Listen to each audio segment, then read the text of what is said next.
Essays, Second Series, Ralph Waldo Emerson. Manners. How near to good is what is fair, which we no sooner see, but with the lines and outward air our senses take and be. Again yourselves compose, and now put all the aptness on of figure, that proportion or color can disclose, that if those silent arts were lost, design and picture, they might boast from you a newer ground, instructed by the heightening sense of dignity and reverence in their true motions found. Ben Jonson. Half the world, it is said, knows not how the other half live. Our exploring expeditions saw the Fiji Islanders getting their dinner off human bones, and they are said to eat their own wives and children. The husbandry of the modern inhabitants of Gornu is philosophical to a fault. To set up their housekeeping nothing is requisite but 2 or 3 earthen pots, a stone to grind meal, and a mat which is the bed. The house, namely a tomb, is ready without rent or taxes. No rain can pass through the roof, and there is no door, for there is no want of one, as there is nothing to lose. If the house do not please them, they walk out and enter another, as there are several hundreds at their command. It is somewhat singular, adds Belzoni, to whom we owe this account, to talk of happiness among people who live in sepulchres, among the corpses and rags of an ancient nation which they know nothing of. In the deserts of Borgu the rock tibus still dwell in caves, like cliff swallows, and the language of these Negroes is compared by their neighbors to the shrieking of bats and to the whistling of birds. Again, the Bornus have no proper names. Individuals are called after their height, thickness, or other accidental quality, and have nicknames merely. But the salt, the dates, the ivory, and the gold, for which these horrible regions are visited, find their way into countries where the purchaser and consumer can hardly be ranked in one race with these cannibals and man-stealers, countries where man serves himself with metals, wood, stone, glass, gum, cotton, silk, and wool, honors himself with architecture, writes laws, and contrives to execute his will through the hands of many nations, and, especially, establishes a select society, running through all the countries of intelligent men, a self-constituted aristocracy, or fraternity of the best, which, without written law or exact usage of any kind, perpetuates itself, colonizes every new planted island, and adopts and makes its own whatever personal beauty or extraordinary native endowment anywhere appears. What fact more conspicuous in modern history than the creation of the gentleman? Chivalry is that, and loyalty is that, and in English literature half the drama and all the novels, from Sir Philip Sidney to Sir Walter Scott, paint this figure. The word gentleman, which, like the word Christian, must hereafter characterize the present and the few preceding centuries by the importance attached to it, is a homage to personal and incommunicable properties. Frivolous and fantastic additions have got associated with the name, but the steady interest of mankind in it must be attributed to the valuable properties which it designates, an element which unites all the most forcible persons of every country, makes them intelligible and agreeable to each other, and is somewhat so precise that it is at once felt if an individual lack the Masonic sign, cannot be any casual product, but must be an average result of the character and faculties universally found in men. It seems a certain permanent average, as the atmosphere is a permanent composition, whilst so many gases are combined only to be decompounded. Comme il faut is the Frenchman's description of good society as we must be. It is a spontaneous fruit of talents and feelings of precisely that class who have most vigor, who take the lead in the world of this hour, and though far from pure, far from constituting the gladdest and highest tone of human feeling, is as good as the whole society permits it to be. It is made of the spirit more than of the talent of men, and is a compound result into which every great force enters as an ingredient, namely virtue, wit, beauty, wealth, and power. There is something equivocal in all the words in use to express the excellence of manners and social cultivation, because the quantities are fluxional, and the last effect is assumed by the senses as the cause. The word gentleman has not any correlative abstract to express the quality. Gentility is mean, and gentilesse is obsolete, but we must keep alive in the vernacular the distinction between fashion, a word of narrow and often sinister meaning, and the heroic character which the gentleman imports. The usual words, however, must be respected. They will be found to contain the root of the matter. The point of distinction in all this class of names, as courtesy, chivalry, fashion, and the like, is that the flower and fruit, not the grain of the tree, are contemplated. It is beauty which is the aim this time, and not worth. The result is now in question, although our words intimate well enough the popular feeling that the appearance supposes a substance. The gentleman is a man of truth, lord of his own actions, and expressing that lordship in his behavior, not in any manner dependent and servile, either on persons, or opinions, or possessions. Beyond this fact of truth and real force, the word denotes good nature or benevolence, manhood first, and then gentleness. The popular notion certainly adds a condition of ease and fortune, but that is a natural result of personal force and love, that they should possess and dispense the goods of the world. In times of violence, every eminent person must fall in with many opportunities to approve his stoutness and worth. Therefore, every man's name that emerged at all from the mass in the feudal ages rattles in our ear like a flourish of trumpets, but personal force never goes out of fashion. That is still paramount today, and in the moving crowd of good society, the men of valor and reality are known and rise to their natural place. The competition is transferred from war to politics and trade, but the personal force appears readily enough in these new arenas. Power first, or no leading class. In politics and in trade, bruisers and pirates are of better promise than talkers and clerks. God knows that all sorts of gentlemen knock at the door. But whenever used in strictness and with any emphasis, the name will be found to point at original energy. It describes a man standing in his own right and working after untaught methods. In a good lord, there must first be a good animal, at least to the extent of yielding the incomparable advantage of animal spirits. The ruling class must have more, but they must have these, giving in every company the sense of power, which makes things easy to be done which daunt the wise. The society of the energetic class in their friendly and festive meetings is full of courage and of attempts which intimidate the pale scholar. The courage which girls exhibit is like a battle of Lundy's Lane or a sea fight. The intellect relies on memory to make some supplies to face these extemporaneous squadrons. But memory is a base mendicant with basket and badge in the presence of these sudden masters. The rulers of society must be up to the work of the world, and equal to their versatile office, men of the right Caesarean pattern, who have great range of affinity. I am far from believing the timid maxim of Lord Falkland, and am of opinion that the gentleman is the bold fellow whose forms are not to be broken through, and only that plenteous nature is rightful master, which is the complement of whatever person it converses with. My gentleman gives the law where he is. He will outpraise saints in chapel, outgeneral veterans in the field, and outshine all courtesy in the hall. He is good company for pirates and good with academicians, so that it is useless to fortify yourself against him. He has the private entrance to all minds, and I could as easily exclude myself as him. The famous gentlemen of Asia and Europe have been of this strong type: Saladin, Sapor, the Cid, Julius Caesar, Scipio, Alexander, Pericles, and the lordliest personages. They sat very carelessly in their chairs, and were too excellent themselves to value any condition at a high rate. A plentiful fortune is reckoned necessary, in the popular judgment, to the completion of this man of the world, and it is a material deputy which walks through the dance which the first has led. Money is not essential, but this wide affinity is, which transcends the habits of clique and caste, and makes itself felt by men of all classes.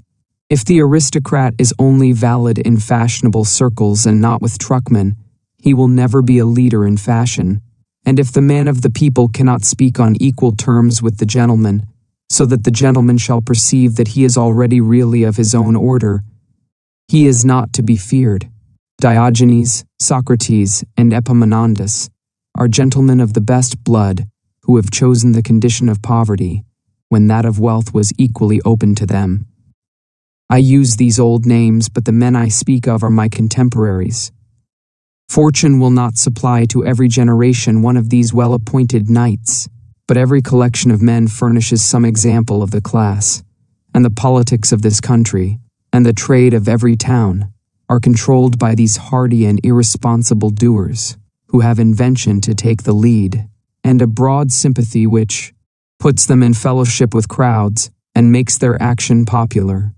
The manners of this class are observed and caught with devotion by men of taste.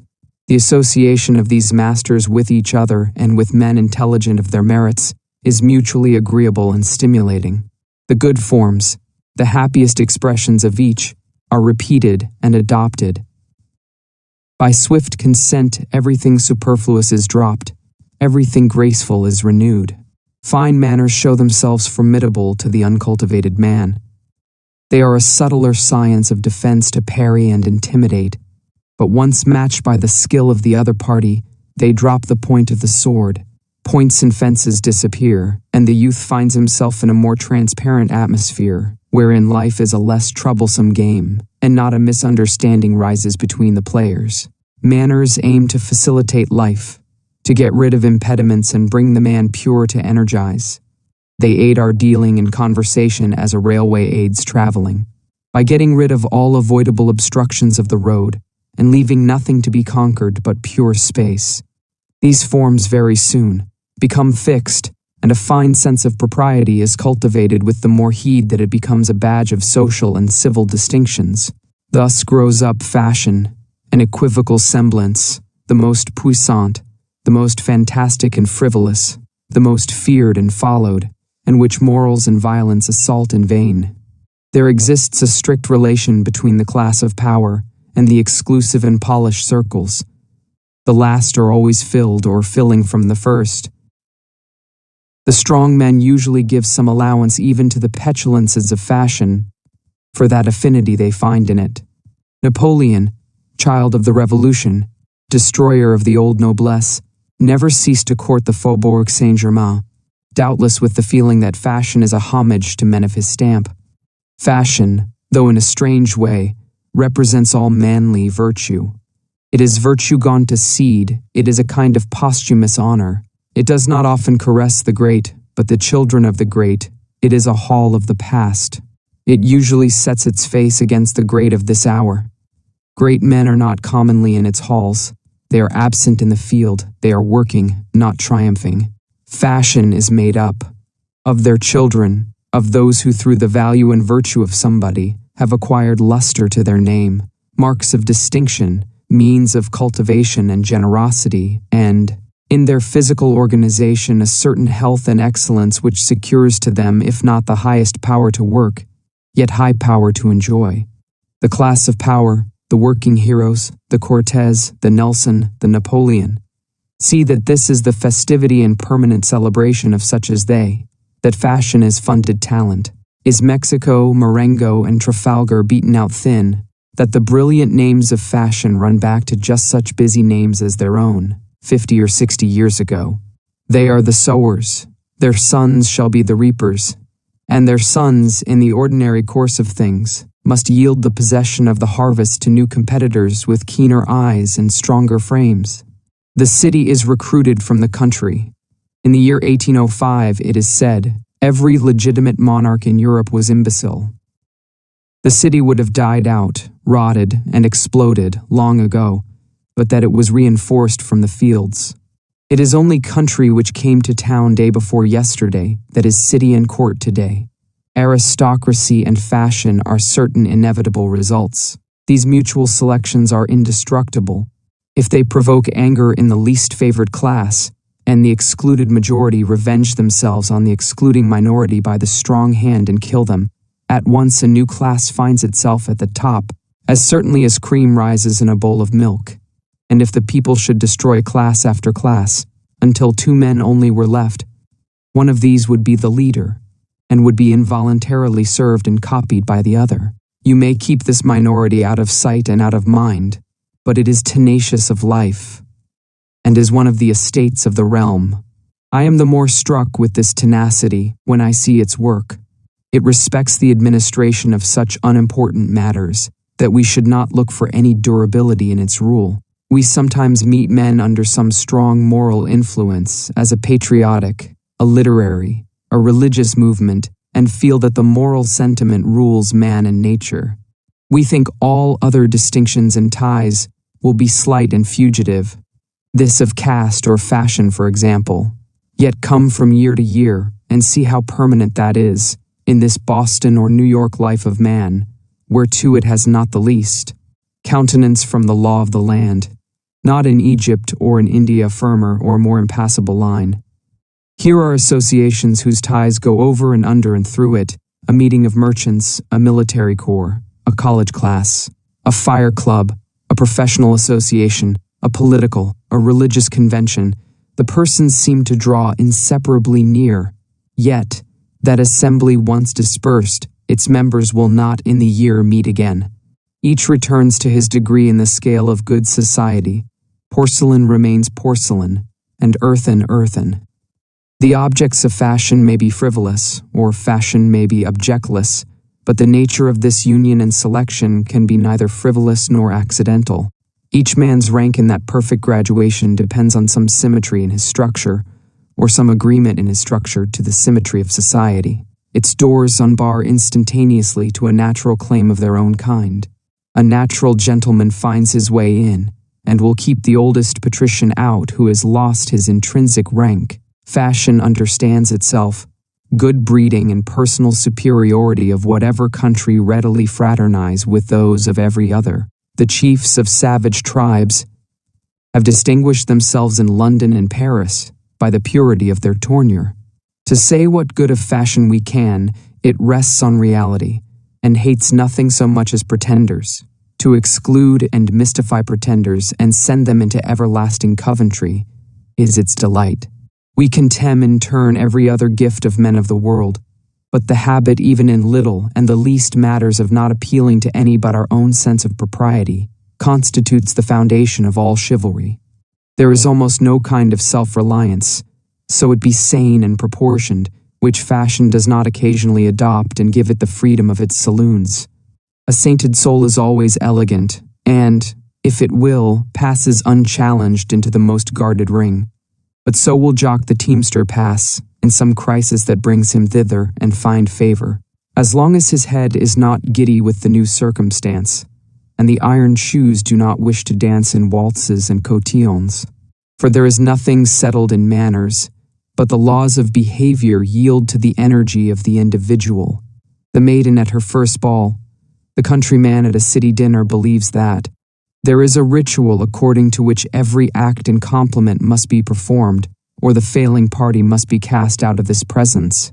Later they learn that good sense and character make their own forms every moment, and speak or abstain, take wine or refuse it, stay or go, sit in a chair or sprawl with children on the floor, or stand on their head, or what else soever, in a new and aboriginal way, and that strong will is always in fashion. Let who will be unfashionable. All that fashion demands is composure and self-content. A circle of men perfectly well-bred would be a company of sensible persons, in which every man's native manners and character appeared. If the fashionist have not this quality, he is nothing. We are such lovers of self-reliance that we excuse in a man many sins if he will show us a complete satisfaction in his position, which asks no leave to be of mine, or any man's good opinion, but any deference to some eminent man or woman of the world forfeits all privilege of nobility. He is an underling. I have nothing to do with him. I will speak with his master. A man should not go where he cannot carry his whole sphere or society with him, not bodily, the whole circle of his friends, but atmospherically. He should preserve in a new company the same attitude of mind and reality of relation which his daily associates draw him to, else he is shorn of his best beams, and will be an orphan in the merriest club. If you could see Vish Ian Vor with his tail on, but Vish Ian Vor must always carry his belongings in some fashion, if not added as honor, then severed as disgrace. There will always be in society certain persons who are mercuries of its approbation, and whose glance will at any time determine for the curious their standing in the world. These are the chamberlains of the lesser gods. Accept their coldness as an omen of grace with the loftier deities, and allow them all their privilege. They are clear in their office, nor could they be thus formidable without their own merits. But do not measure the importance of this class by their pretension, or imagine that a fop can be the dispenser of honor and shame. They pass also at their just rate, for how can they otherwise, in circles which exist as a sort of herald's office for the sifting of character? As the first thing man requires of man is reality, so that appears in all the forms of society. We pointedly, and by name, introduce the parties to each other. Know you before all heaven and earth that this is Andrew and this is Gregory. They look each other in the eye, they grasp each other's hand to identify and signalize each other. It is a great satisfaction. A gentleman never dodges. His eyes look straight forward, and he assures the other party first of all that he has been met. For what is it that we seek in so many visits and hospitalities? Is it your draperies, pictures, and decorations? Or do we not insatiably ask, was a man in the house? I may easily go into a great household where there is much substance, excellent provision for comfort, luxury, and taste, and yet not encounter there any amphitryon who shall subordinate these appendages. I may go into a cottage and find a farmer who feels that he is the man I have come to see, and fronts me accordingly. It was therefore a very natural point of old feudal etiquette that a gentleman who received a visit, though it were of his sovereign, should not leave his roof, but should wait his arrival at the door of his house. No house, though it were the Tuileries or the Escurial, is good for anything without a master.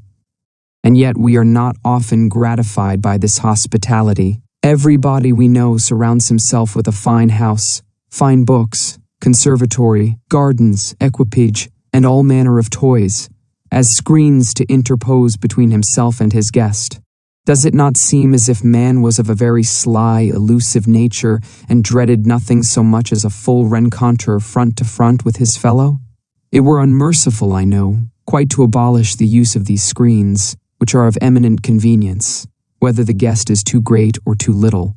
We call together many friends who keep each other in play, or by luxuries and ornaments we amuse the young people, and guard our retirement. Or if perchance a searching realist comes to our gate, before whose eye we have no care to stand, then again we run to our curtain, and hide ourselves as Adam at the voice of the Lord God in the garden. Cardinal Caprara, the Pope's legate at Paris, defended himself from the glances of Napoleon by an immense pair of green spectacles. Napoleon remarked them, and speedily managed to rally them off, and yet Napoleon in his turn was not great, enough with 800,000 troops at his back to face a pair of freeborn eyes, but fenced himself with etiquette and within triple barriers of reserve, and, as all the world knows from Madame de Staël, was wont, when he found himself observed, to discharge his face of all expression. But emperors and rich men are by no means the most skillful masters of good manners. No rentroll nor army list can dignify skulking and dissimulation, and the first point of courtesy must always be truth, as really all the forms of good breeding point that way. I have just been reading, in Mr. Hazlitt's translation, Montaigne's account of his journey into Italy, and am struck with nothing more agreeably than the self-respecting fashions of the time.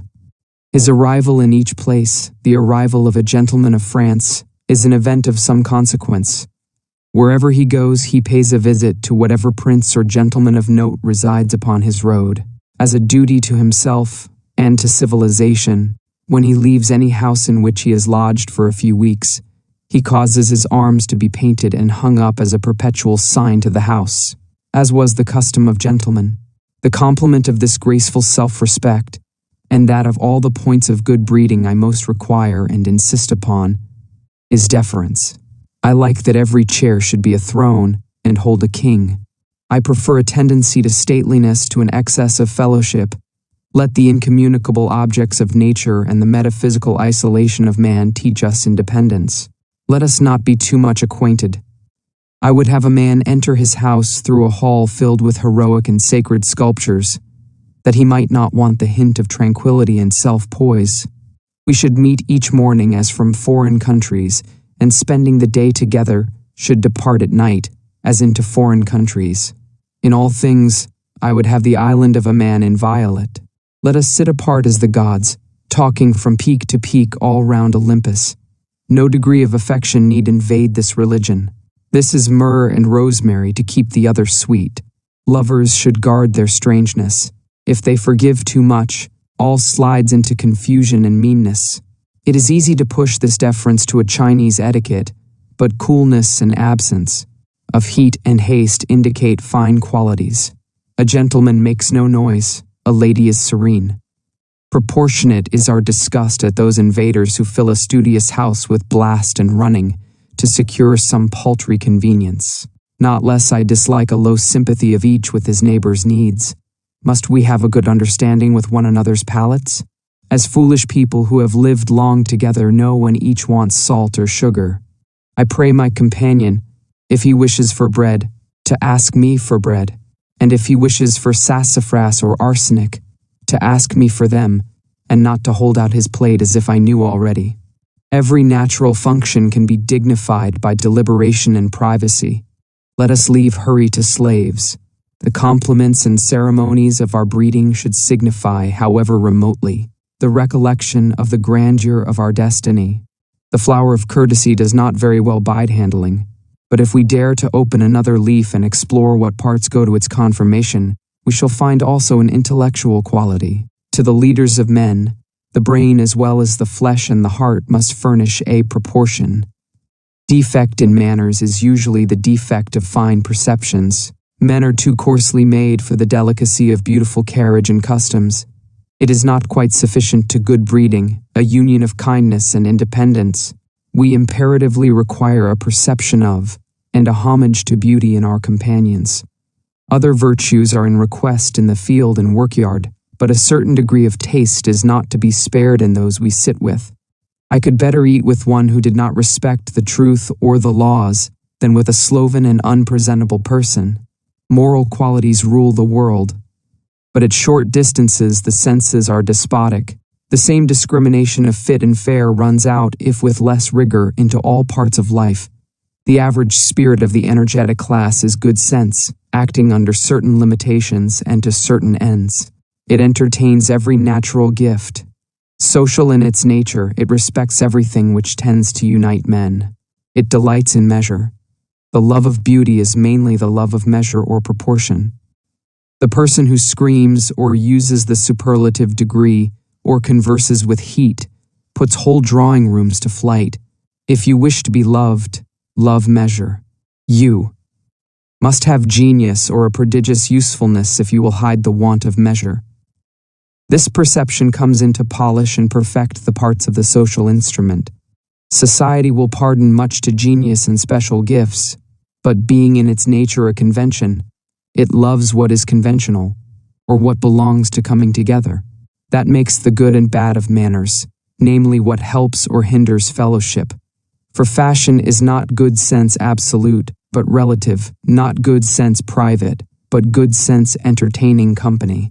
It hates corners and sharp points of character, hates quarrelsome, egotistical, solitary, and gloomy people, hates whatever can interfere with total blending of parties, whilst it values all peculiarities as in the highest degree refreshing, which can consist with good fellowship, and besides the general infusion of wit to heighten civility, the direct splendor of intellectual power is ever welcome in fine society as the costliest addition to its rule and its credit. The dry light must shine in to adorn our festival, but it must be tempered and shaded, or that will also offend. Accuracy is essential to beauty and quick perceptions to politeness, but not too quick perceptions. One may be too punctual and too precise. He must leave the omniscience of business at the door when he comes into the palace of beauty. Society loves Creole natures and sleepy, languishing manners, so that they cover sense, grace, and goodwill. The air of drowsy strength, which disarms criticism, perhaps because such a person seems to reserve himself for the best of the game and not spend himself on surfaces. An ignoring eye, which does not see the annoyances, shifts, and inconveniences that cloud the brow and smother the voice of the sensitive.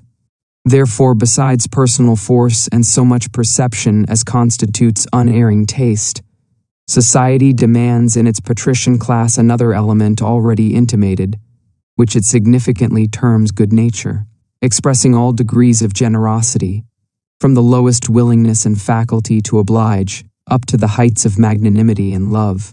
Insight we must have, or we shall run against one another and miss the way to our food. But intellect is selfish and barren. The secret of success in society is a certain heartiness and sympathy. A man who is not happy in the company cannot find any word in his memory that will fit the occasion. All his information is a little impertinent. A man who is happy there finds in every turn of the conversation equally lucky occasions for the introduction of that which he has to say. The favorites of society, and what it calls whole souls, are able men and of more spirit than wit, who have no uncomfortable egotism, but who exactly fill the hour and the company, contented and contenting, at a marriage or a funeral, a ball or a jury, a water party or a shooting match. England, which is rich in gentlemen, furnished, in the beginning of the present century, a good model of that genius which the world loves, in Mr. Fox, who added to his great abilities the most social disposition and real love of men. Parliamentary history has few better passages than the debate in which Burke and Fox separated in the House of Commons, when Fox urged on his old friend the claims of old friendship with such tenderness that the House was moved to tears. Another anecdote is so close to my matter that I must hazard the story. A tradesman who had long dunned him, for a note of 300 guineas, found him one day counting gold, and demanded payment. "No," said Fox, "I owe this money to Sheridan. It is a debt of honor. If an accident should happen to me, he has nothing to show." "Then," said the creditor, "I changed my debt into a debt of honor, and tore the note in pieces." Fox thanked the man for his confidence and paid him, saying, his debt was of older standing, and Sheridan must wait. Lover of liberty, friend of the Hindu, friend of the African slave, he possessed a great personal popularity, and Napoleon said of him on the occasion of his visit to Paris in 1805, "Mr. Fox will always hold the first place in an assembly at the Tuileries." We may easily seem ridiculous in our eulogy of courtesy, whenever we insist on benevolence as its foundation. The painted phantasm fashion rises to cast a species of derision on what we say, but I will neither be driven from some allowance to fashion as a symbolic institution, nor from the belief that love is the basis of courtesy. We must obtain that if we can, but by all means we must affirm this. Life owes much of its spirit to these sharp contrasts. Fashion, which affects to be honor, is often, in all men's experience, only a ballroom code. Yet so long as it is the highest circle in the imagination of the best heads on the planet, there is something necessary and excellent in it. For it is not to be supposed that men have agreed to be the dupes of anything preposterous, and the respect which these mysteries inspire in the most rude and sylvan characters, and the curiosity with which details of high life are read, betray the universality of the love of cultivated manners. I know that a comic disparity would be felt if we should enter the acknowledged first circles and apply these terrific standards of justice, beauty, and benefit to the individuals actually found there. Monarchs and heroes, sages and lovers, these gallants are not. Fashion has many classes and many rules of probation and admission, and not the best alone. There is not only the right of conquest, which genius pretends, the individual demonstrating his natural aristocracy best of the best, but less claims will pass for the time. For fashion loves lions, and points like Circe to her horned company. This gentleman is this. Afternoon arrived from Denmark, and that is my Lord Ride, who came yesterday from Baghdad. Here is Captain Freeze from Cape Turnagain, and Captain Sims from the interior of the earth, and Monsieur Joubert, who came down this morning in a balloon. Mr. Hobnail, the reformer, and Reverend Jules Bat, who has converted the whole torrid zone in his Sunday school, and Signor Torre del Greco, who extinguished Vesuvius by pouring into it the Bay of Naples, Spahi, the Persian ambassador, and Tul Wil Shan, the exiled nabob of Nepal, whose saddle is the new moon. But these are monsters of one day, and tomorrow will be dismissed to their holes and dens, for in these rooms every chair is waited for. The artist, the scholar, and in general, the clerisy, wins their way up into these places and get represented here, somewhat on this footing of conquest. Another mode is to pass through all the degrees, spending a year and a day in St. Michael's Square, being steeped in cologne water, and perfumed, and dined, and introduced, and properly grounded in all the biography and politics and anecdotes of the boudoirs. Yet these fineries may have grace and wit. Let there be grotesque sculpture about the gates and offices of temples. Let the creed and commandments even have the saucy homage of parody.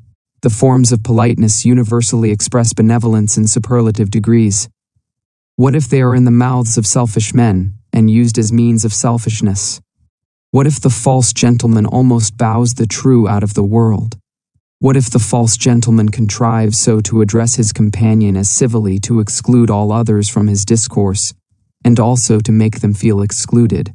Real service will not lose its nobleness.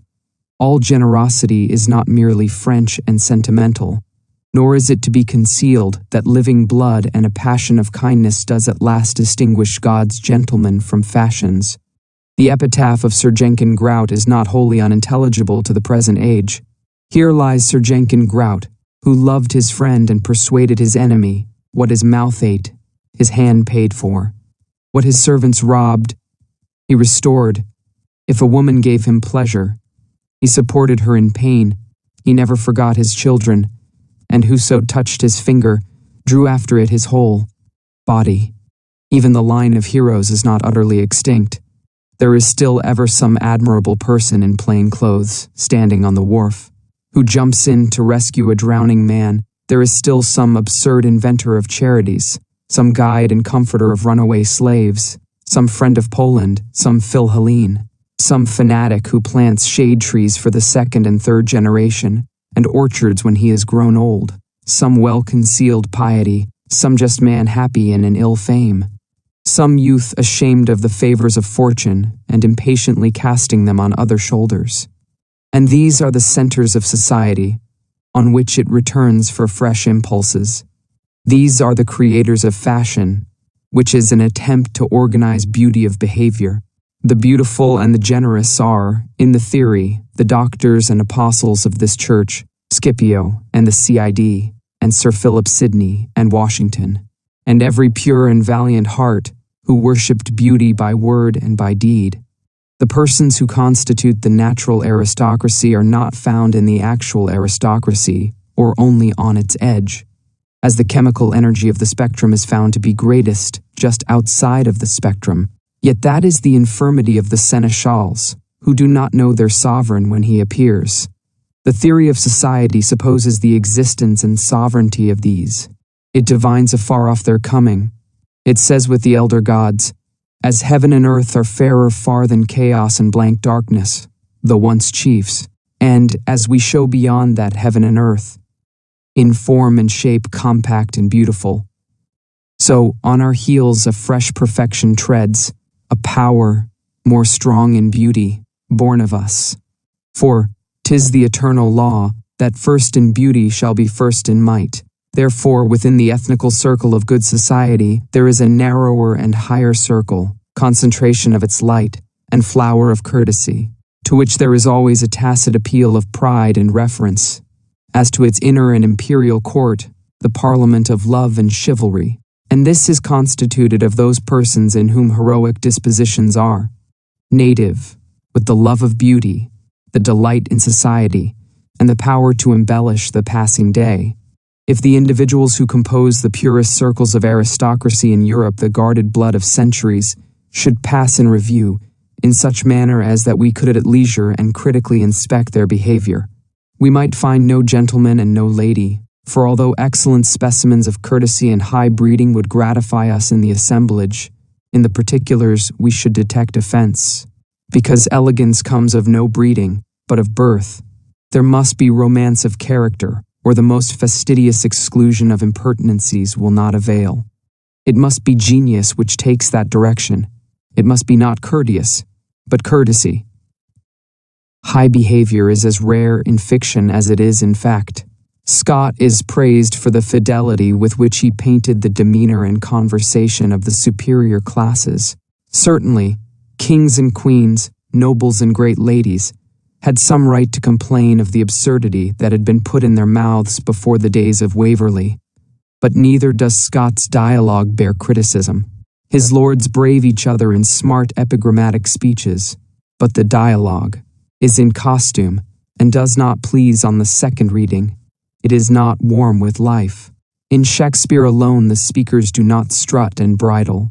The dialogue is easily great, and he adds to so many titles that of being the best-bred man in England and in Christendom. Once or twice in a lifetime we are permitted to enjoy the charm of noble manners, in the presence of a man or woman who have no bar in their nature, but whose character emanates freely in their word and gesture. A beautiful form is better than a beautiful face. A beautiful behavior is better than a beautiful form. It gives a higher pleasure than statues or pictures. It is the finest of the fine arts. A man is but a little thing in the midst of the objects of nature, yet, by the moral quality radiating from his countenance he may abolish all considerations of magnitude, and in his manners equal the majesty of the world. I have seen an individual whose manners, though wholly within the conventions of elegant society, were never learned there, but were original and commanding, and held out protection and prosperity, one who did not need the aid of a court suit, but carried the holiday in his eye, who exhilarated the fancy, by flinging wide the doors of new modes of existence, who shook off the captivity of etiquette, with happy, spirited bearing, good-natured and free as Robin Hood, yet with the port of an emperor, if need be, calm, serious, and fit to stand the gaze of millions. The open air and the fields, the street and public chambers are the places where man executes his will. Let him yield or divide the scepter at the door of the house. Woman, with her instinct of behavior, instantly detects in man a love of trifles, any coldness or imbecility, or, in short, any want of that large flowing and magnanimous deportment which is indispensable as an exterior in the hall. Our American institutions have been friendly to her, and at this moment I esteem it a chief felicity of this country that it excels in women. A certain awkward consciousness of inferiority in the men may give rise to the new chivalry in behalf of woman's rights. Certainly let her be as much better placed in the laws and in social forms as the most zealous reformer can ask, but I confide so entirely in her inspiring and musical nature that I believe only herself can show us how she shall be served. The wonderful generosity of her sentiments raises her at times into heroical and godlike regions, and verifies the pictures of Minerva, Juno, or Polymnia, and by the firmness with which she treads her upward path, she convinces the coarsest calculators that another road exists than that which their feet know. But besides those who make good in our imagination the place of muses and of Delphic sibyls, are there not women who fill our vase with wine and roses to the brim, so that the wine runs over and fills the house with perfume, who inspire us with courtesy, who unloose our tongues and we speak, who anoint our eyes and we see? We say things we never thought to have said. For once our walls of habitual reserve vanished and left us at large. We were children playing with children in a wide field of flowers. Steep us, we cried, in these influences, for days, for weeks, and we shall be sunny poets and will write out in many-colored words the romance that you are. Was it Hafiz or Ferdusi that said of his Persian Lila, "She was an elemental force, and astonished me by her amount of life. When I saw her day after day radiating, every instant redundant joy and grace on all around her. She was a solvent powerful to reconcile all heterogeneous persons into one society, like air or water, an element of such a great range of affinities that it combines readily with 1,000 substances. Where she is present, all others will be more than they are wont. She was a unit and whole, so that whatsoever she did became her. She had too much sympathy and desire to please, Than that, you could say her manners were marked with dignity, yet no princess could surpass her clear and erect demeanor on each occasion. She did not study the Persian grammar, nor the books of the 7 poets, but all the poems of the 7 seemed to be written upon her. For though the bias of her nature was not to thought but to sympathy, yet was she so perfect in her own nature as to meet intellectual persons by the fullness of her heart, warming them by her sentiments, believing, as she did, that by dealing nobly with all would show themselves noble. I know that this Byzantine pile of chivalry or fashion, which seems so fair and picturesque to those who look at the contemporary facts for science or for entertainment, is not equally pleasant to all spectators. The constitution of our society makes it a giant's castle to the ambitious youth who have not found their names enrolled in its golden book, and whom it has excluded from its coveted honors and privileges. They have yet to learn that its seeming grandeur is shadowy and relative. It is great by their allowance. Its proudest gates will fly open at the approach of their courage and virtue. For the present distress, however, of those who are predisposed to suffer from the tyrannies of this caprice, there are easy remedies. To remove your residence a couple of miles, or at most 4, will commonly relieve the most extreme susceptibility. For the advantages which fashion values are plants which thrive in very confined localities, in a few streets namely. Out of this precinct they go for nothing, are of no use in the farm, in the forest, in the market, in war, in the nuptial society, in the literary or scientific circle, at sea, in friendship, in the heaven of thought or virtue. But we have lingered long enough in these painted courts. The worth of the things signified must vindicate our taste for the emblem. Everything that is called fashion and courtesy humbles itself before the cause and fountain of honor, creator of titles and dignities, namely, the heart of love. This is the royal blood, this the fire, which, in all countries and contingencies, will work after its kind and conquer and expand all that approaches it. This gives new meanings to every fact. This impoverishes the rich, suffering no grandeur but its own. What is rich? Are you rich enough to help anybody? To succor the unfashionable and the eccentric? Rich enough to make the Canadian in his wagon, the itinerant with his consul's paper which commends him to the charitable, the swarthy Italian with his few broken words of English, the lame pauper hunted by overseers from town to town, even the poor insane or besotted wreck of man or woman. Feel the noble exception of your presence and your house from the general bleakness and stoniness, to make such feel that they were greeted with a voice which made them both remember and hope? What is vulgar but to refuse the claim on acute and conclusive reasons? What is gentle but to allow it, and give their heart and yours one holiday from the national caution? Without the rich heart, wealth is an ugly beggar. The king of Shiraz could not afford to be so bountiful as the poor Osman who dwelt at his gate. Osman had a humanity so broad and deep that although his speech was so bold and free with the Koran as to disgust all the dervishes, yet was there never a poor outcast, eccentric, or insane man, some fool who had cut off his beard, or who had been mutilated under a vow, or had a pet madness in his brain, but fled at once to him. That great heart lay there so sunny and hospitable in the center of the country that it seemed as if the instinct of all sufferers drew them to his side, and the madness which he harbored he did not share. Is not this to be rich? This only to be rightly rich? But I shall hear without pain that I play the courtier very ill, and talk of that which I do not well understand. It is easy to see that what is called by distinction society and fashion has good laws as well as bad, has much that is necessary and much that is absurd, too good for banning and too bad for blessing. It reminds us of a tradition of the pagan mythology in any attempt to settle its character. I overheard Jove one day, said Silenus. Talking of destroying the earth, he said it had failed. They were all rogues and vixens who went from bad to worse as fast as the days succeeded each other. Minerva said she hoped not. They were only ridiculous little creatures, with this odd circumstance, that they had a blur or indeterminate aspect, seen far or seen near, if you called them bad. They would appear so, if you called them good, they would appear so, and there was no one person or action among them which would not puzzle her owl, much more all Olympus, to know whether it was fundamentally bad or good. Thank you for riding the waves of wisdom with us on Book Waves. If you enjoyed this audiobook, let us know by giving it a thumbs up and sharing your favorite part in the comments below. Don't forget to subscribe and turn on notifications to stay tuned for more life-changing audiobooks and insights. Keep growing, keep learning, and remember, every great wave starts as a ripple. See you in the next chapter.